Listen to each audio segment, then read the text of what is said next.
የፊት አውራሪ ኃይለ ጊዮርጊስ መኖሪያ ቤት ነበር። ከዛ ፍርድ ቤት ሆኖ አገለገለ። አሁን ደግሞ ጣይቱ የባህልና የትምህርት ማዕከል ተብሎ ተመርቆ ከተከፈተ 1 አመት ሞላው። ሚያዝያ 17 ዛሬ ያለፈውን 1 አመት ከዛም ደግሞ ወደዚህ ያሉትን አንዳንድ ጉዳዮች ለማንሳት በዚህ ታሪካዊ ግቢ ውስጥ እንገኛለን። ታሪክን እናነሳለን፣ ህይወትን እናነሳለን፣ ጥበብን እናነሳለን። ስለዚህ በዚህ ቆይታ ከናንተ ከተወደዳችሁ ተመልካቾቻችን ጋር በፋና ቀለማት የተወሰኑ ደቂቃዎችን እናሳልፋለን። መልካም ጊዜ እንዲሆንላችሁም ጭምር እንመኛለን። ዓለምፀሐይ ወዳጆ ማግኘት በጣም ደስ የሚል ነገር ነው። በብዙ ምክንያት ሁለተኛ ጊዜያችን ነው። አዎ እንኳን ደህና መጣሽ። ቀለማት ላይ እንግዳ ሆነሽ ስቱዲዮ ተገናኘን። አዎ በጣም ከዛ ደግሞ በስልክ የተወሰነ ጊዜ አወራን። አዎ የአይራድን ፕሮግራም ስታዘጋጅ በጣም ወደው ገጣሚ ነው። ከዛ ደግሞ ዛሬ በእንዲህ ባለው ቀን ተገናኘን። ደህና ነሽ? ማለት እንኳን ደህና መጣሽ። እንኳን ደህና ቆየሽ። ስንት ቀን ሆነሽ ከመጣሽ? አንቺ እንዳማረብሽ ነኛ ይሄው ስራው ያደረከ አለው። የስንት ቀን ሆነሽ ከመጣሽ? 1-2 ሳምንት ሊሆነኝ ነው። እውነት? አዎ እንግዲህ ይሄው በዓሉም ማሳለፍን እንዲህ አንደኛ አመቱን አከበርን። እሰይ በጣም ደስ ይላል። ለዚህ ሁሉ የመጣሽው? አዎ ለዚህ ሌላ ምን ጉዳይ አለኝ? እውነት ነው። ከዚህ የበለጠ ምን ጉዳይ አለኝ? ጠቅልዬ መምጫዬም ደርሷል። እውነት? አዎ እሰይ። ጠቅልለሽ ስትመጪ ምንድነው የምታስቢው?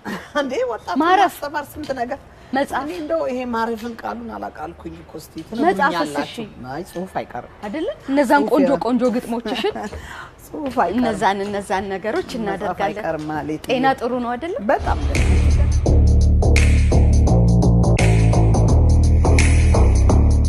የፋና ቀለማት ተመልካቾች እናመሰግናችኋለን። በያላችሁበት መልካም የረፍት ቀን እንዲሆንላችሁም ጭምር እንመኛለን። በዚህ ሰዓት ቀደምዬ እንዳልኳችሁ በጣይቱ የባህል እና የትምህርት ማዕከል ውስጥ እንገኛለን። ሚያዝያ 17 የተመሰረተበትን 1ኛ አመት አክብሯል። ትናንት ማለት ነው። ቀለማት ፕሮግራም ላይ ስቱዲዮ የጋበዝንሽን ታስታውሻለሽ? በጣም እንዴ በደንብ እንድትረሳለሁ ሀሰን ጋር መተሽ ነበረ እና የዛን ጊዜ ጋብዘንሽ የመጣን ጊዜ ገና ሐሳቡ እንደው እየለፋሽበት እንደው ፍላጎትሽንም እያሳየሽ የነበርሽበት ጊዜ ነበረ። አንድ እድሜውን ጊዜውን ሐሳቡን እንደሰጠ ሰው ብዙ እንደደከመ ሰው የዛሬው ቀን ምን ማለት ነው? እንግዲህ መጀመሪያ ያው ክብሩን ለእግዚአብሔር ልስጥ። መቼም የሰው አቅም የሚጨርሰው አይመስልም ነበር ሲጀምረው። ከባድም ስራ ነበር በእውነት ለመናገር።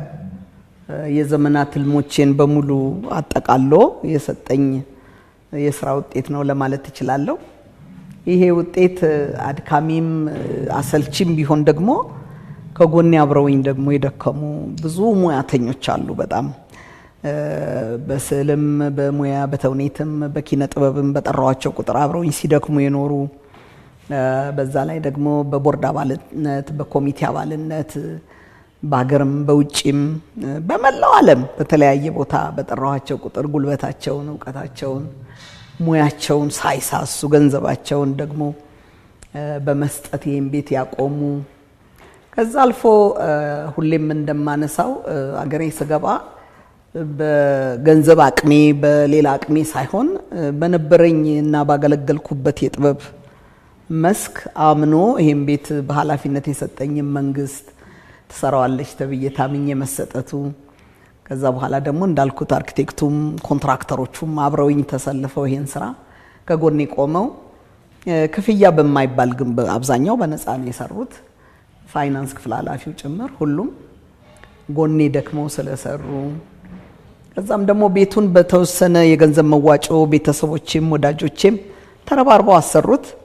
ግቢውን መጨረስ ደግሞ አዳጋች ነበረ። ግቢው ሰፊ ነው። ግቢው በዘነበ ቁጥር የመጨቀየት ባህሪ ስላለው ይከብዳል። እሱን ደግሞ በማስነጠፍና በማሳመር አጥሩንም ግቢውንም በክብርት ከንቲባ አዳነች አማካይነት ደግሞ የአዲስ አበባ መስተዳደር ከፍተኛ እርዳታ አደረገልን። በዛ መልክ አለቀ እና የብዙ ስራዎች የብዙ ባለሙያዎች የብዙ ስብስብ ድካም ውጤት ነው እዚህ ጋር ያደረሰው። ጎበዝነሽ ማስተባበል ዙሪያ መሰብሰብ አንቺ ለምትፈልጊው ነገር ሰዎች እንዲመጡ ማድረግ ጎበዝነሽ ቢሆን ነው በእውነት። ምክንያቱም እድሜን ሙሉ እንዲህ ነው ሳስተባብር ነው የኖርኩት ይመስላል ከልጅነቴ ጀምሮ። አይገርምሽም? እኔ አሁን ትምህርት ቤቴ ውስጥ የተማሪዎች መማክርት ጉባኤ ሊቀመንበር ነበርኩኝ። መጀመሪያ ምክትል ሊቀመንበር ሆኜ ነው የተመረጥኩት። ሊቀመንበሩ ሲወጣ ደግሞ ሊቀመንበር ሆኜ መምራት ጀመርኩ እና የተማሪዎች እንቅስቃሴውን እመራ ነበር ማለት ነው። ይሄ የፖለቲካ እንቅስቃሴን፣ የስነ ጽሁፍን፣ የቲያትርን ነገር አጣምሮ ይዞ የሄደ እድሜ ነው ያለኝ። በየሄድኩባቸው እድሜዎች እርከን ላይ ሳየው ከዛ ደግሞ ሙያ ማህበርን ማሰባሰብና ማደራጀት ነው የጀመርኩት እና ይመስለኛል ቢሆን ነው እንግዲህ በጣምም እየደከምኩ ስለምሰራ ይከተሉኛል፣ ይሰሩልኛል አብረውኝ። ፍቅሩም ደግሞ አለኝ፣ እግዚአብሔር የሰጠኝ የህዝብ ፍቅር አለኝ። በጣም ትልቅ ነገር ነው። ጠይቄ ተከልክዬ አላቅም፣ እግዚአብሔር ይመስገን። እሰይ በጣም ነው ደስ የሚለው። እኛም እንደ ጣቢያ ፋና ቀለማት እንደ ፕሮግራም የዚህን ቤት ሂደቶች ካንቺ ጋር ይሰራ ነበረ ከባልደረባችን ዝናሽ ጋር ገና እንደው ከጅማሮ ጀምሮ ሂደቱን እናይ ነበረ። ስለዚህ ዛሬ የደረሰበትን ይህንን ነገር ስናይ ደግሞ በጣም ደስ ይለናል። የልብሽ ሞላ በጣም ህዝቡ እኔ እውነት ለመናገር አንዳንድ ጊዜ ያለማጋነን በተለይ ቅዳሜ ቀልን ከፍተው የዛሬ ዓመት ሐሙስ አጥሩ ላይ እነዚህ የሰዓሊዎች፣ የጸሐፊያን፣ የገጣሚያን፣ የዳንሴሪዎች፣ የሙዚቀኞች አርማና የጣይቱ ባህል ትምህርት ማዕከል የሚል አርማ ስናስተክል የድሮ ነበር ሰዎች ታክሲ አውቶቡስ ተሳፋሪው አጥሩን እያዘው ሊያነባል በእውነትና ስሜታዊም ያረጋል። ግቢው የወደቀ ቤት ነበር። ቤቱ በግለሰብ መኖሪያ ቤትነት በቢትወደድ ኃይለ ጊዮርጊስ ነው የተሰራው። የ120 ዓመት እድሜ ያለው ያረጀና የወደቀ ቤት ነው። ይወድቃል ተብሎ ነው እንጂ ተቃንቶ ተሰርቶ ተመልሶ ተቋም ይሆናል ብሎ የሚያስበው ሰው አልነበረም። ስለዚህ ከዛ በኋላ እንግዲህ ከቢትወደድ ኃይለ ጊዮርጊስ መኖሪያ ቤትነት ወደ አዲስ አበባ ማዘጋጃ ቤትነት ነው የተዛወረው። 16 የሚያክሉ ከንቲባዎች በቤቱ ውስጥ አስተዳድረው ነበር። ከዛ ደግሞ ወደ ፍርድ ቤት የፍርድ ቤት ተቋም በመሆን ከነ አፈንጉስ ቅጣው ጀምሮ በሙሉ ወጣት ዳኞችና ጠበቆች የተሳተፉበት ግቢ ነው። ከዛ በኋላ ነው እንግዲህ ጣይቱ ማዕከል ተረክቦ መስራት የጀመረው። ጣይቱ ማዕከል ከተረከበው አሁን በእድሳት ብቻ 4 ዓመት ፈጀን። በህጋዊ መልኩ ተከፈተ ብለን ከተመረቀ ግን ልክ የዛሬ ዓመት 1 ዓመት ሆነው ማለት ነው። አዎ ምንድነው ልብሽ ውስጥ የነበረው? ምን አስበሽ ነው ይሄንን ቤት እንዲሰጥሽ የፈለግሽው? ምን ልትሰሪበት ነው የፈለግሽው? ምን ማሻገር ነው የፈለግሽው? ምንድነው እኔ ሀገሬ ስገባ የጣይቱን ሐውልት በአዲስ አበባ ማቆም አስብ ነበረ። የብዙ ዓመት ህልሜ ነው። ብዙ ዓመት ከመንግስት ጋር ተጻጽፌበታለሁ። ጣይቱ ማዕከል የ25 ዓመት ጉዞዎች መጽሐፉም ላይ ያሳያል። እያንዳንዱ የደብዳቤ ልውውጥና ህጋዊ ጥያቄዎች መጽሐፋችን ላይ ታትሟል እና ከመንግስት ጋር ያንን ስሰራ ቆይቼ ሀገሬ ስገባ ሁኔታው አልፈቀደም። የሰውን ማስተሳሰብ አንድ ደረጃ ላይ አይደለም ያለው። እንግዲያው ምናልባት ወጣቱንም የማስተዋወቅና የማስተማር በጥበብም በሌሎች መልክም የሀገር ታሪክን የማሳወቅ ነገር እኛ የምናቀውን እኛ ያለፍንበትን ነገር ደግሞ እስቲ ለትውልዱ ትውልድ አይምሮ ላይ መስራት ነው። ሀገርን መቀየርና የማይቀር ነገር ነው፣ የሚጠበቅ ነው። ከዚህ ከብዙሃን መገናኛና ከጥበብ ባለሙያዎች የሚጠበቅብን ነገር ቢኖር ይሄንን ትውልድ ስለ ሀገሩ፣ ስለ ታሪኩ፣ ስለ ባህሉ እንዲያቀና ደግሞ እሱም ተረክቧት ወደ በለጠ ደረጃ እንዲያደርሳት ማድረግ ነው። አሜሪካን ሀገርም ሆኜ ይህንኑ ነበር ሳረግ የቆየሁት። ወጣቶችን አስተምራለሁ፣ አሰለጥናለሁ። የኢትዮጵያ ታሪክ ባህልና ቅርሶቿ እንዲታወቁ በጥበብ፣ በግጥም፣ በቲያትር በጣም ከፍተኛ ጥረት እናደርጋለን። ከዛ ውጪ በመላው ዓለም ደግሞ በመዘዋወር ያንኑ የሰራናቸውን ውጤቶች በድፍን ሰሜን አሜሪካ በአመት ከ17 እስከ 27 ስቴቶች እንሄዳለን። በአውሮፓም እንሄዳለን። በካናዳና በአውስትራሊያ ደግሞ ሌሎች እኔን መሰል የሙያ ጓደኞቼ እንደነ አይናለም ተስፋ አይነቶቹ ቀጥለው በየቦታው ይሄንኑ መሰረት ይዘው እያቋቋሙ ስራው ቀጠለ። አሁንም እየተካሄደ ነው።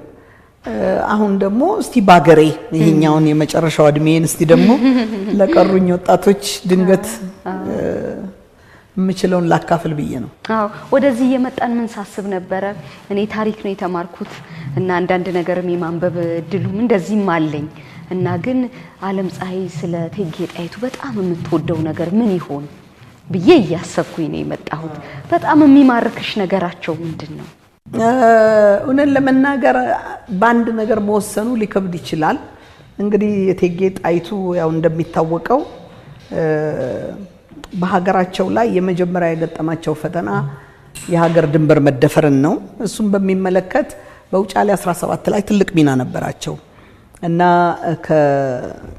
ጦርነትን አልወድም፣ ግን ሀገሬን የምትነኩት ከሆነ ጦርነትን እመርጣለሁ በሚል የተነሱበት አቋማቸው በጣም የምወደው አቋም ነው።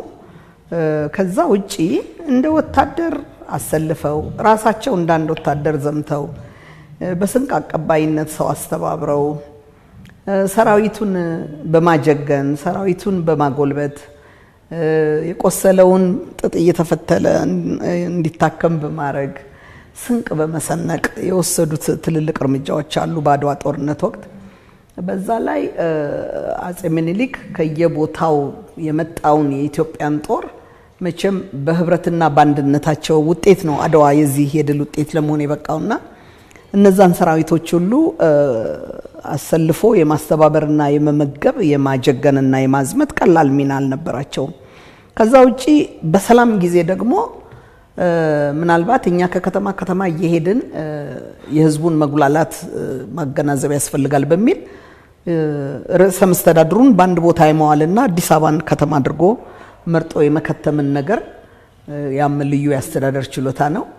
በዛ ላይ ገጣሚ ናቸው እና በገና ተጫዋች እሱም አለ እና እናትም ናቸው። የብዙ ጀግኖች እናት ናቸው። ብዙ ልጆች ወስደው አዶፕት አድርገው አሳድገው ለሀገር መሪነት አብቅተዋል እና ብዙ አርአያነት ያላቸው ሰው ናቸው። ደስ ይላል በጣም በተለይ የመወሰን ቆራጥ የመሆን እንዲህ ያለው ነገር በጣም ደስ ይላል። ስለ ግጥም እያወራን ትጽፊያለሽ አሁን? አዎ በጣም በእውነት እኔ ያለ ግጥም መኖር አልችልም። ተይ እንጂ ምንድነው እንድትጽፊ የሚያረግሽ? እንዲሁ የሚያናግረኝ እኮ ነገር ነው ግጥም።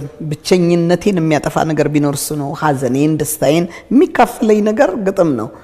ማንበብና መጻፍን ያህል ነገር የምወደው ጊዜ የማጠፋበት ነገር የለም። ማንበብ በጣም ወዳለሁ፣ መጻፍ በጣም ወዳለሁ። አሁንም እጽፋለሁ።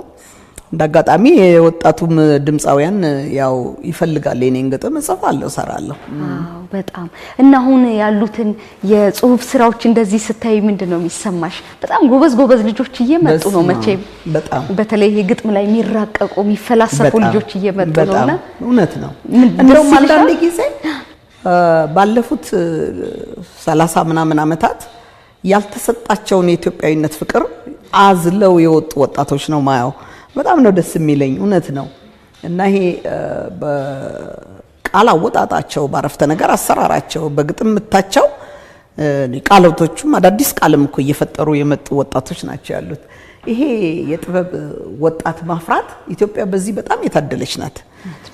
አገሬ ልገባ ስል ይህንን ማዕከል ለማስመረቅ ሰዓሊዎችን አንጋፋም ወጣቶችም ጋር እየደወልኩ አብራችሁኝ ነው የምታስመርቁትና ስዕሎቻችሁን ላኩ ስል እጅግ የሚደንቁ የስዕል ውጤቶች ነው ያየሁት። በሰዓሊም በኩል በጣም ብዙ ወጣቶች ወጥተዋል። የሚገርም አይነት አርቆ የማስተዋልና ሀገርን ታሪክን እንዴት አድርገው እንደሚያቀርቡት በጣም ነው የተደነኩት። እና በብዙ የጥበብ መስክ ኢትዮጵያ በዚህ ታድላለች። ከድሮም አላጣችም። ይሄ ነው ደግሞ ሀገርን የሚያቆይ ቀላል አይደለም። እንኳንም ጠቢባን ኖሩን። እውነት ነው። በጣም ትልቁ ነገር አንድ አመት መቼ ብዙም ነው ትንሽም ነው። ለዚህ ማዕከል ያለፈው አንድ አመት እንዴት ነበር አለ? ልክ እንዳልሽው ነው። ብዙም ነው ትንሽም ነው። መጀመሪያ ቤቱ ተሰርቶ እንዳለቀ ያስተዳደር ክፍሉን ማደራጀት፣ አስተዳደር መቅጠር፣ የቢሮ እቃዎች ማሟላት፣ የቢሮ ደግሞ ተቋማትን ማጠናከር ዋናው እሱ ነበር ስራችን። እሱ ተከናውኗል። ከዛ በኋላ ደግሞ 4 የስዕል አውደ ርዕይ በተለያየ ጊዜ ሰዓሊያን መጥተው መቼም በጣም የሚወዱት ቦታ ሆኗል። አሳይተውበታል። በጣም ይሳተፋሉ። አሁንም በተከታታይ ልዩ ፕሮግራሞች አሉን። ከዛ ሌላ በትምህርት አካልነቱ በተውኔት፣ በስዕል፣ በበገና በእንደነዚህ አሰልጥነን ወጣት ተማሪዎች ተመርቀውበታል። ሌላው የወጣት የትዳር ባለሙያዎች ይሄ ወደ ትዳር ዓለም የሚሄዱ ወጣቶች ሰርጋቸውን እዚህ ነው ሙሽርነታቸውን እየመጡ ፎቶ የሚነሱበት ብዙ ሙሽሮች እያስተናገድን ነው። በጣም ያምራል። ሲታይም በጣም ያምራል። እሱም እየተደረገ ነው። በተረፈ ግን ከአዲስ አበባ የባህልና የኪነ ጥበብ ቢሮ ጋራ በመተባበር በጣም ትልቅ ትብብር እያደረጉልን ነው። የነ ዶክተር ሂሩት ቢሮ ባዛሮች ብዙ አሳይተናል፣ ሰርተናል። ከነሱ ጋር ብዙ እንሳተፋለን። ብዙ የጥበብ እንቅስቃሴዎች እናደርጋለን እና እነዛ ኤግዚቢሽኖቹ፣ ባዛሮቹ፣ የተለያዩ የጥበብ ስራዎችና ሙያተኛው ደግሞ አሁን አንድ ሰዓሊ ቢመጣ ስዕሉን የሚያሳይበት አገኘ። ተዋንያኑ ቢመጣ ቲያትር የሚያጠናበት ቦታ እንሰጣለን። ሙዚቀኛው ክሊፑን እየሰራበት ነው። እና በየመስኩ ያሉ ሙያተኞች የራሳቸውን ጥበብ የሚያቀርቡበት መስክ መድረክ ፈጥረናል ማለት ነው። የፊልም ስራዎች ትንንሽ የፊልም ስራዎች ተከፍተውበታል። የነ መርሲ ሀዘን መጽሐፍቶች ታሪኮች ቀርበውበታል። ይሄንና ይሄን የመሳሰለ ነገር እያደረግን ነው። ግን የበለጠ ግን መስራት እንዳለብን እገምታለሁ። እንግዲህ የሚቀጥለው አመት ደግሞ ብዙ ስራዎችን እንድንሰራ ይጠበቃል። እውነት ነው። የበለጠ ልትሰሪ የምትፈልጊው ነገር ምንድነው? አንዱ ህልሜ እቴጌ ጣይቱን አሜሪካን ሀገር ከፍተነው ነበረ። ተክሌ ደስታ የጻፈው ቆንጆ ቲያትር አለ። ያንን ቲያትር እንደው በዚህ በኩል እነ ጎበና እነ አሉላ ምናምን እነ ራስ መኮንን በሙሉ ያጀቡበት መድረክ ላይ ይሄንን ደረጃ ቲያትሩን መክፈት ፈልጋለሁ። ሌላው ግን ወጣት ተዋናዮቹ ሲፍነከነኩበት ማየት እመኛለሁ። የሚወጡት ወጣቶች የተለያዩ የሙያ ዘርፎች ነው ስልጠና ለመስጠት ያቀድነው ከተለያዩ አካባቢ ለሚመጡ ወጣቶች። እነሱ ላይ ከሰራን ነው እንግዲህ አገሪቷ ደግሞ የበለጠ ትልቅ የምትሆነው። እሱን አስባለሁ። በጣም ህልም እንዳለው ሰው አለሚ እና ከጥበብ ጋር ደግሞ በጣም እንደሚዋደድ ሰው ህይወትሽን ወደ ኋላ ስታዩ ከመውጣት ከመውረድ ከመውደቅ ከመነሳቱ አሁን ባለው ሁኔታ ምንድነው የሚሰማሽ ነገር? ምንድነው እንደው እንደ ፍልስፍና ልናነሳው ምንችለው? ጽናት እንደሚከፍል አይቻለሁ። መራር ነው በጣም ትዕግስት ይፈትናል። በጽናት መቆየትን የመሰለ ነገር የለም። እኔ የኔ ኮንሲስተንሲ ወይም ያለማቋረጥ የምንም አይነት ፈተና ተሸናፊ አለመሆን ለህልሜ ግብ እየታየኝ ዝም ብሎ መጓዝ እንደከፈለኝ አይቻለሁ።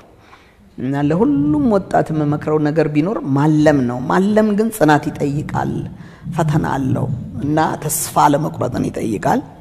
እነዛ ነገሮች አብረው ይኖረዋል እንጂ እንደ መፈተኔ ብዛት በተለይ ስደት ዓለምም ቀላል አይደለም። እዚህም ቢሆን ደግሞ ይሄን ያሳለፍኩት እዚህ ባለፈው በተለይ አመቱን ከማሰቤ በፊት ለማስመረቅ ወደ 8 ወር ቀንና ሌሊት እንቅልፍና ምግብ ሁሉ ችግር ነበርና ያንን ሁሉ ጥሶ ነው እንግዲህ ይሄ ነገር የሚታየው የሚገኘው። ካለፈ በኋላ ነው ሰው ጥሩነቱን የሚያየው ወይም ውጤቱን የሚያየው። እና በጽናት በጣም አምናለሁ። እውነት ነው። ጽናት ግን ላንቺ ተሰጥቶ ለኔ የሚከለከል ነገር ነው ወይስ በመፈለግ የሚገኝ ነው? እንደው ግረ መንገዳችን እውነትሽን ነው አይደለም። ምንድነው አንድ ሰው በመፈለግ ብቻ የሚያከናውነው ነገር የለም። ምንም ነገር መፈለግን ለማሟላትና ህልምን ለመጨረስ የዛ ጥንካሬ የመንፈስ ጥንካሬና ጽናት የግድ ይጠይቃል። በመንገዱ ላይ ያሉ ፈተኖች ይሄ እኮ ድሮም በመጽሐፍ ቅዱስም ብናየው አሁንም በህይወት ውስጥ ብናየው ማንም አንድ ቦታ ላይ ግብ ደረሰ የሚባል ሰው ያችን መንገድ ሳልፋት የሚገኙ ነገሮች የሉም። እና ባጭር መንገድ አቋርጦ ለመሄድ የሚደረገው ነገር በምንም አይነት ከባድ ይመስለኛል። አዳጋችም ነው። ውጤቱም ደግሞ ያን ያህል የጣመ ላይሆን ይችላል። እኔ በበኩሌ እግዚአብሔርን ከፍተኛ ቦታ ሰጠዋለሁ ይሄንንም አቅምና ጽናት ስለሰጠኝ። ግን ሁሉም ሰው ያለው ይመስለኛል ይሄ ነገር እና መጣር ነው ጥረት ነው። በጣም እውነት። እንደው ልጆችሽ ዙሪያሽ ያሉ ሰዎች እረፊ እስኪ ደግሞ ይሄ የረፍት ጊዜ ይሁንሽ፣ ህይወትሽን የማጣጣሚያ ጊዜ ይሁንሽ፣ ኧረ በቃሽ የሚል የለም ይላል። ቤተሰብ ተሰብስቦ እንዴ አይደለም በስብሰባ በደረጃ በቃ በበቂ ሰርተሻል ያሉኛሉ። በእውነት ለመናገር ብዙ ጊዜ በኢትዮጵያ ትግል መድረክ ውስጥ የሚያገኘኋቸው ትልልቅ እምላቸው የትግል አጋሮቼ የነበሩ ሰዎች ሁሉ ከተለያየ ስቴት እየመጡ አለ በቂ ሰራሽ አይመስልሽም እንዴ? በቂ እኮ ሰርተሻል ቢለኝ ብዙ ነው በቃሽ የሚለኝ። ልጆቼም ይላሉ፣ ዘመዶቼም ይላሉ፣ ጓደኞቼ፣ ወዳጆቼ ሁሉ ለኔ የሚያስብ ሁሉ ይለኛል። እኔ ደግሞ በፍጹም ግን የጀመርኩ ነው የሚመስለኝ። የሚገርምሽ ነገር ለዚህ ይሆናል ጉልበት ማላጣው እንዴ መቼ ምን ነው ምለው ሁሌ አይምሮዬ ውስጥ ሰርቼ ያበቃሁ አይመስለኝም። ገና ያልሰራው ያ ይመስለኛል የሚያስኬደኝ እንጂ እድሜም ቀላል አይደለም፣ የሰራሁትም ቀላል አይደለም። እድሜን ሲጠሩት እንኳን አንዳንዴ እኔ 100 200 ምናምን የኖርኩ ነው የሚመስለኝ። ለምን በቀን ውስጥ 7 8 ነገር አከናውኜ ነው እንጂ ምኖረው ባንዲት ነገር ወይ አላቀውም። አንድ ቀንን አንድ ነገር መዋል ስለማላቀው ብዙ ነገር አከናውኜ ነው ሙሉ። ብዙ ራሴን አደክማለሁ፣ ብዙ እጥራለሁ። በዛ ላይ ደግሞ እንዴት ነው በጣም የተሳካ ካልሆነ ቀላል ሰው አይደለሁም። እኔን ለማስደሰትም ቀላል አይደለሁም። አስቸጋሪ ነኝ በእውነት እና በተዋናዮችም ጋር መድረክ ሳዘጋጅም ብዙ ነው ምጫናቸው ነገር ጥንቅቅ ብሎ ለፍጹምነት እንዲቀርብ በጣም ብዙ ጊዜ እኮ ልክ አይደለም ታዲያ ግን ነኝ እንደዛ። አንቺ እንደዛ ስለምትሰሪ እኮ ነው ሌሎች ሰዎችም እንደዛ እንዲሰሩ ማፈልግ እንደዛ ነኝ እና እኔም ቤት ስናድስም ይገርማቸው ነበር። ኮንትራክተሩ ይገርመዋል አንቺ አይደክምሽም እኛንም እኮ የገፋሽን አንቺ ነሽ ይላል። እና በጣም ጥንቅቅ ያለ ስራ እንዲሆን እሞክራለሁ ታገላለሁ። በቃ ያ ነው ባህሪ። ግን እንደው ከህይወት በጣም ደስ የሚልሽ ነገር ምንድነው? አለም ህይወት ምኑ ነው ደስ የሚለው? መኖር ምኑ ነው ደስ የሚለው? መኖር እኔ ሳቅ ወዳለሁ። ሳቅ የሌለበት ዓለም አልወድም። ችግሬ አሁን በአንድ የጥበብ ስራ ውስጥ የምንንም ያህል ድከምና ለነጫነጭ ምቋጥረው በሳቅ ነው፣ በደስታ ነው፣ በውጤት ነው ምቋጥረው። አሁን ተዋናዮችም ጋር ስሰራ ብዙ ላስቸግር ብዙ ልጫን እችላለሁ። ሲያልቅ ደግሞ ከዛ ያላነሰ ፍቅርና ደስታ ሰጣለሁ። አብሮ በመስራት አብሮ በመኖር አብሮ በመብላት አምናለሁ። የጋራ ውጤት በጣም ያስደስተኛል። የጋራ መከባበር የጋራ ደስታ እወዳለሁ። ሰላም ከእንደዚህ ሆነ ስለሆነ የሚገኘው አለበለዛ የለም። ያንዳንዷን በሌላ መስክ የሚደግፈኝን ሰው የሱን ስራ ትንሽነት አላይም። ምክንያቱም ለኔ ትልቅ ነው፣ እሱም ለራሱ ያን ነገር ትልቅ እንደሆነ አምናለሁ እና ይሄን ስም ይሄን ዝና ያሸከመኝ ህዝብ እኔም ፍቅሩን ስለተቀበልኩና ፍቅር ስለሰጠሁም ጭምር ነው። በጣም ማፍቀርና መውደድ ደስ ይለኛል። የሚጎዳም ቢሆን ብዙም ይጎዳል፣ ግን እወደዋለሁ ተጎድቼበትም ቢሆን እና የዚህ ምድር ውበት እሱ ይመስለኛል አለ። እውነት ነው አይደል? መውደድ ባይኖር ፍቅር ባይኖር ምን ይኖራል? ሌላ ምን ይኖራል? አይደለም? ምንም የለም። በጣም ደስ የሚል ነገር ነው። በሁለቱ መሀል ያሉ ጨዋታዎችን አደረግን በጣይቱ የባህልና የትምህርት ማዕከል። ከዛ ደግሞ ህይወታችንን ትንሽ ተንሸራሸርንበት። ቆይታችንን በምን ብንዘጋ ደስ ይልሻል? የሚያልቅ ነገር ባይኖርም እኔ መዝጋት የምፈልገው አንድ በዚህ በቅድም ባልናቸው በሙያተኞች ላይ አደራ በመጣል በመገናኛ ብዙሃን ላይ አደራ በመጣል ምክንያቱም ይሄቺ አገር አሁን በጣም ብዙ የሚያስፈልጋት ነገር አለ። በተለይ የታሪኳን ጽናት በሚመለከት የአንድነቷን ጽናት በሚመለከት መስራት ያለባቸው በህብረተሰቡ ላይ በፍጹም ልዩነታችን እንደማዋጣን ፍቅራችን ብቻ እንደሆነ መፍትሄ እዛ ላይ መሰራት ያለበት ይመስለኛል። በሴት እህቶቼ ላይ በወጣቶቹ ላይ ጥንካሬያቸውን ህልማቸውን እንዳይጨናገፍ በማጠንከር ላይ እና ከኛና ከናንተ ከመገናኛ ብዙሃኑ እንደነዚህ አይነት ጣይቶችን የማውጣት ግዴታ ስለሚጠበቅብን በሱ አደራ ነው መዝጋት የምፈልገው። በጣም ትልቅ ሸክም ይመስለኛል። እና ደግሞ በጣም እነዚህ ውብ የሆነ ታሪክ አለን ብለው ያስቀመጡ ሀገራት እሱን ታሪካቸውን የጻፉት አንድም በኪነ ጥበብ አይደለም፣ ሌላ ምን አለ ያሳመሩት በሱ ነው። እና እሱን ትልቁ ነገር መጠቀም ጥሩ ይመስለኛል። በነገርሽ ላይ አንድ ሀገር ሲፈርስ ለምሳሌ ምድረ በዳ ቢሆንና ቢፈርስ አርኪኦሎጂስቶች ቦርብሮ አውጥተው ይሄ ሀገር እዚህ ጋር በዚህ ዓመተ ምህረት ይሄን ነበረ ብሎ የሚሉት ወይ በስዕሉ ወይ በቅርጹ ወይ በጥበቡ ነው ወይ በፊደሎቹ። ስለዚህ በጥበብ ነው የአንድ ሀገር ታሪክ መሰረቱ ያለውም የሚነገረውም የሚዘልቀውም የሚያድገውም እና ትልቅ አደራ አለብን ከዜግነቱ ውጪ ማለት ነውና ያ ነው አደራዬ። እና እንግዲህ አደራ በጣም እናመሰግንሻለን። እድሜ ይስጥሽ፣ ጤና ይስጥሽ። ደግሞ የዛሬ አመት ደግሞ መልሰን እንደዚህ ለመገናኘት ያብቃን አይደል? እግዚአብሔር ይፍቀድ። አመት ያደርሰን ነው የሚባለው። አመት ያደርሰን። አንድ ጨፍራችሁልኝ እንዴዳላችሁ አይደለም? እናመሰግናለን አለ ጸኒና ተባረኪልኝ። የተወደዳችሁ ተመልካቾቻችን ከፋና ቀለማት ጋር ስላላችሁ እናመሰግናችኋለን። የጣይቱ የባህልና የትምህርት ማዕከል ትናንትና የተመሰረተበትን የተከፈተበትን ተመርቆ አንደኛ አመቱን ሲያከብር ቦታው ላይ ተገኘን። ከአርቲስት አለምፀሐይ ወዳጆ ጋር ተጫወትን። ከኛ ጋር ስለነበራችሁ እናመሰግናችኋለን። ቆይታችን ይቀጥላል። መልካም ቀን ይሁንልን።